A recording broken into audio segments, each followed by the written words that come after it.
Hello dear students, उदाहरण number 3.5 एक તમને નેટવર્ક આપેલું છે। એ નેટવર્કમાં બે અવરોધ જે 4 ઓહમના બે તમને અવરોધ જે આપેલા છે બંને એકબીજાને સમાંતર છે। એની સાથે 1 ઓહમનો અવરોધ એ B અને C ની વચ્ચે છે અને ફરી પાછા બે અવરોધ 12 ઓહમના છે એકબીજાને સમાંતર તમને આપેલા છે। અહીંયા તમને 16 વોલ્ટની બેટરી છે અને આ બેટરીનો આંતરિક અવરોધ છે। આ જે તમને બેટરી આપેલી છે એનો આંતરિક અવરોધ છે 1 ઓહમ છે, એનો આંતરિક અવરોધ છે। તો સૌપ્રથમ રકમ વાંચીએ। આકૃતિમાં દર્શાવ્યા મુજબ 1 ઓહમનો આંતરિક અવરોધ ધરાવતી 16 વોલ્ટની બેટરી સાથે અવરોધોનું એક નેટવર્ક જોડેલું છે। તો આ નેટવર્ક આપણું જોડેલું છે, બરાબર। તો નેટવર્કનો સમતુલ્ય અવરોધ શોધો। પહેલો પ્રશ્ન શું છે? નેટવર્ક જે આપેલો છે એનો સમતુલ્ય અવરોધ શોધો।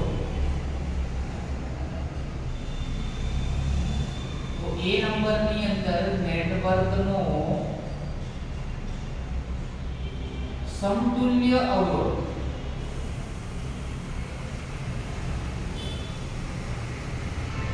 બરાબર, નેટવર્કનો સમતુલ્ય અવરોધ।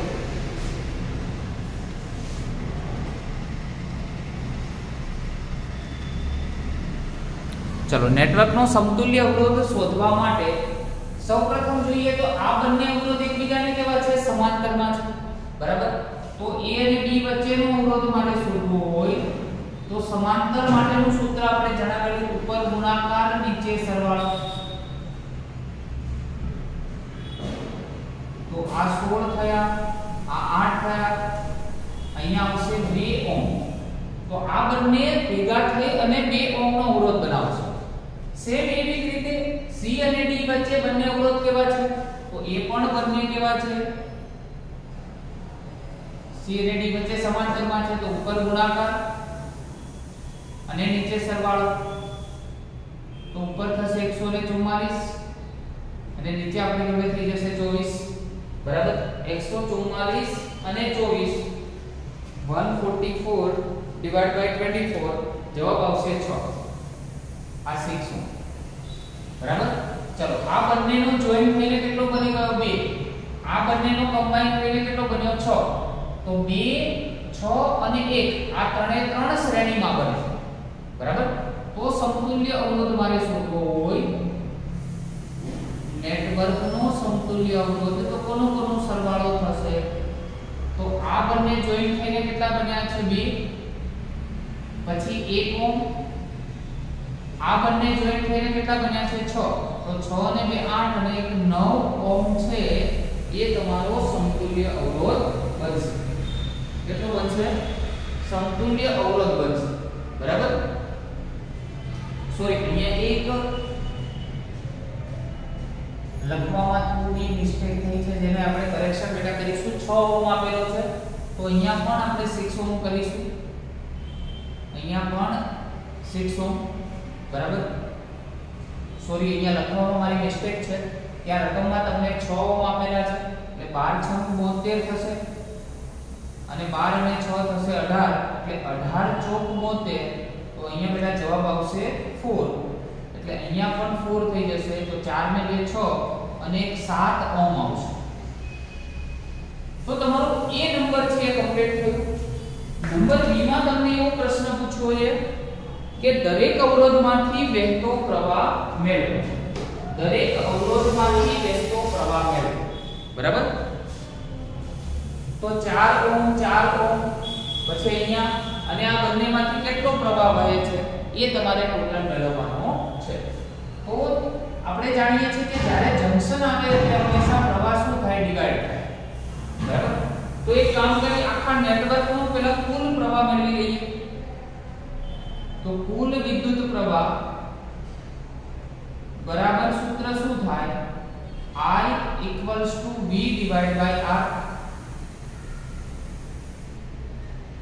પરંતુ આપણી જોડે આંતરિક અવરોધ પણ છે। જો એક વધારાનો આંતરિક અવરોધ છે, એટલે R સાથે એક આંતરિક અવરોધનો પણ સરવાળો કરવો પડશે।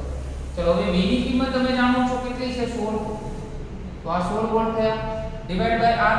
R એટલે સમતુલ્ય અવરોધ. સમતુલ્ય અવરોધ કેટલો છે આપણી જોડે 7 અને પ્લસ આ એક આપેલો છે આંતરિક અવરોધ. તો 16 ડિવાઇડ બાય 8 એટલે કેટલા આવશે તમારી જોડે 2 એમ્પિયર. એટલે કુલ વિદ્યુત પ્રવાહ તમારી જોડે કેટલો છે 2 એમ્પિયર જેટલો વિદ્યુત પ્રવાહ છે. આખા પરિપથમાંથી 2 એમ્પિયર વિદ્યુત પ્રવાહનું વહન થાય છે. અહીંયા 2 એમ્પિયર અને અહીંયાથી પણ આઉટ કેટલો થાય 2 એમ્પિયર. બરાબર 2 એમ્પિયર નો ઇન થાય 2 એમ્પિયર નો આઉટ થાય. હવે તમારે દરેકમાંથી વિદ્યુત પ્રવાહ જુદા જુદા શોધવાના છે. તો જુદા જુદા વિદ્યુત પ્રવાહ છે દર્શાવી દઈએ. તો ધારો કે આ બ્રાન્ચ છે એમાંથી I1 અને આ બ્રાન્ચ છે એમાંથી I2 વિદ્યુત પ્રવાહ જંક્શન થી ડિવાઇડ થાય છે. બરાબર. તો યાદ રાખો જ્યારે I1 મેળવવો છે તો I1 બરાબર V ડિવાઇડ બાય શું થાય આ અવરોધ થાય V ડિવાઇડ બાય R એટલે આપણી જોડે કેટલા છે 4. હવે V કેટલા છે આપણી જોડે 16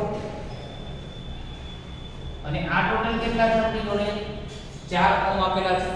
બરાબર. તો I શું થાય આપણી જોડે V divide by R. Otherwise એક બીજી મેથડ છે બરાબર જે આના કરતા પણ ઈઝી છે કે આપણે ટોટલ વિદ્યુત પ્રવાહ કેટલો છે આપણી જોડે 2 એમ્પિયર જેટલો વિદ્યુત પ્રવાહ છે. બરાબર. હવે મારે 4 ઓહ્મ માંથી વહેતો વિદ્યુત પ્રવાહ શોધવો છે. તો પહેલા હેડિંગ મારી દઈએ બી નંબરમાં 4 ઓહ્મ માંથી વહેતો વિદ્યુત પ્રવાહ. ચલો આ ઉપરના વિદ્યુત પ્રવાહનું નામ શું આપ્યું છે I1. બરાબર. સૂત્ર યાદ રાખો કુલ વિદ્યુત પ્રવાહ ગુણ્યા આની સામેની બ્રાન્ચનો અવરોધ.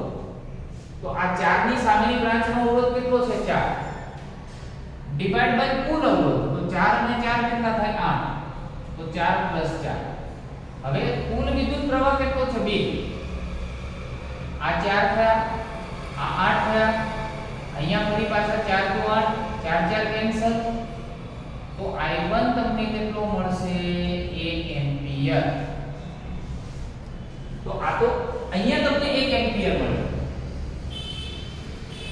બરાબર ને.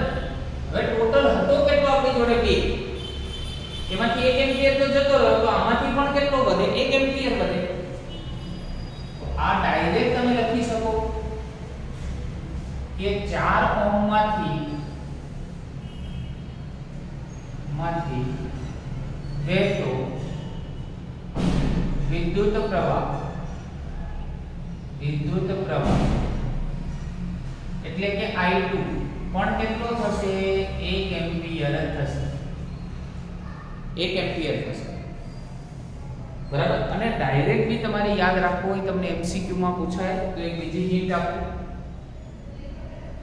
ધારો કે આમ બે અવરોધ છે. અહીંયા 16 ઓહ્મ છે અહીંયા 16 ઓહ્મ છે અને અહીંયાથી 8 એમ્પિયર નો પ્રવાહ જાય છે.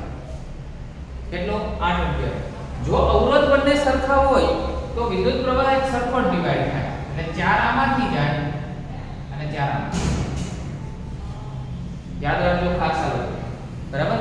આ 16 ઓહ્મ છે બંને એક સરખા અવરોધ આપેલા હોય તો આ વિદ્યુત પ્રવાહ છે નું ડિસ્ટ્રીબ્યુશન હંમેશા ઇક્વલ થાય. બરાબર. તો અહીંયા પણ એવું છે 2 એમ્પિયર છે તો 1 એમ્પિયર અને 1 એમ્પિયર બંનેમાં 1 એમ્પિયર થાય.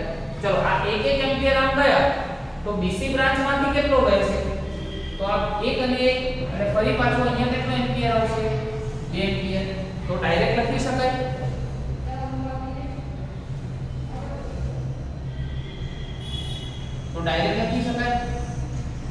કે 1 ઓહ્મ માંથી વહેતો વિદ્યુત પ્રવાહ બરાબર 1 ઓહ્મ માંથી વહેતો વિદ્યુત પ્રવાહ બરાબર એને આપણે નામ આપીએ I3.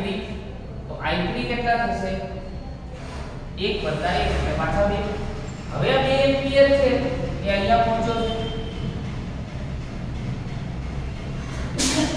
સોરી અહીંયાથી ફરીથી ડિવાઈડ થશે આ બે બ્રાન્ચમાં. અહીંયા I4 નામ આપીએ, અહીંયા I5 નામ આપીએ. હવે અહીંયા બંને અવરોધ સરખા નથી. જો બંને અવરોધ તમને સરખા આપેલા નથી તો શું થશે? તો આ બંને અવરોધ છે બરાબર, એ તમને સરખા જ્યારે પણ ના આપેલા હોય ત્યારે એનું તમારે ડિસ્ટ્રીબ્યુશન કઈ રીતે કરવાનું થાય તે ખાસ આપણે સમજીએ. બરાબર,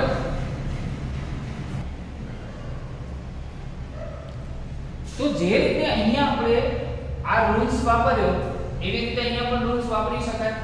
તો પહેલા હેડિંગ મારીએ 12 ઓહ્મ માંથી વહેતો વિદ્યુત પ્રવાહ. ચલો 12 ઓહ્મ એટલે I4 બરાબર ને, 12 ઓહ્મ માંથી વહેતો વિદ્યુત પ્રવાહ એટલે I4 બરાબર કુલ વિદ્યુત પ્રવાહ ગુણ્યા એની સામેની બ્રાન્ચનો અવરોધ એટલે 6 છે ડિવાઇડ બાય ટોટલ. ટોટલ એટલે 12 + 6 તો 12 + 6.